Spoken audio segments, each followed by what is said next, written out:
جب 27 رجب کی صبح تھی، نبی پاک علیہ الصلوۃ والسلام نے اہل مکہ کو جمع کیا، بیان کیا کہ میں رات کے تھوڑے حصے میں بیت المقدس سے گیا تھا، آسمان کی اور جنت کی سیر بھی کر کے آیا۔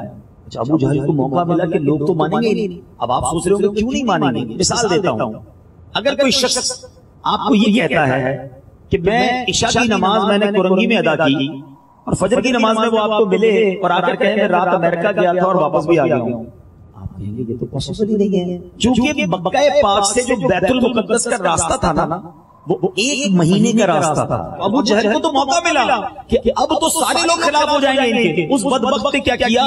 لوگوں کو جمع کیا اور کہا کہ اے محمد صلی اللہ علیہ وسلم دوبارہ فرمائیے آپ کیا کہہ رہے تھے؟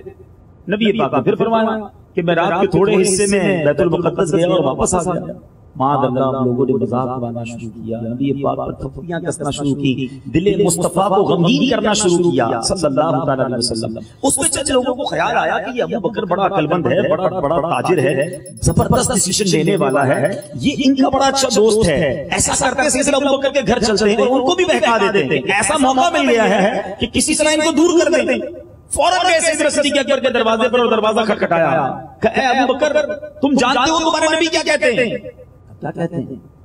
کہ وہ کہتے ہیں رات کے تھوڑے حصے میں مکہ پاک سے بیت المقدس گئے اور بیت المقدس سے واپس بھی آ گئے۔ ابو بکر صدیق کہتے ہیں کیا واقعی میرے آقا یہ کہتے ہیں؟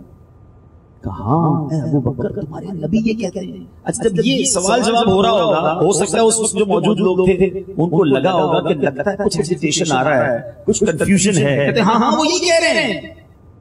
صدیق اکبر رضی اللہ عنہ نے جواب کیا دیا؟ کہتے ہیں میرے آقا جو فرماتے ہیں وہ حق فرماتے ہیں۔ لوگ حیران ہو گئے، کہتے ہیں ابو بکر تم اتنی حیرت انگیز بات کو مان رہے ہو؟ کیا شاندار جواب دیا۔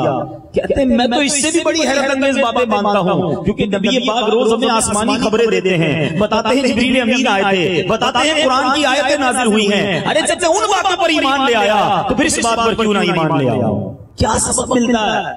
آج کل کچھ تھوڑی سی پڑھائی زیادہ ہو جائے، انٹلیکچوئل لوگوں کے ساتھ اٹھنا بیٹھنا زیادہ ہو جائے، ذرا دنیا کے 2-4 ملکوں میں سفر کر لیں تو اب کوسچن کریٹ کرنے لگ گئے لوگ۔ کہتے ہیں جناب اسلام کے احکام میں لاجکس بتائیے۔ میں آپ سے پوچھتا ہوں آپ نے اللہ کو دیکھا ہے؟ جب رب کو دیکھا نہیں مان لیا کہ اللہ ایک ہے، میں نے اور آپ نے جبریل امین کو اترتے ہوئے قرآن کی آیتیں لے کر اترتے ہوئے نہیں دیکھا۔ ہم مانتے ہیں کہ جبریل حاضر ہوئے، ہم مانتے ہیں قرآن نازل ہوا، ارے ہم ایمان لائے ہیں اور دل و جان سے لائے ہیں جو اللہ فرمائے، جو اللہ کے حبیب نے فرمایا، ہمارا اس پر کامل ایمان ہے۔ سیکھو صدیق اکبر سے۔ اور پنجابی لوگ بڑی پیاری بات کہتے ہیں،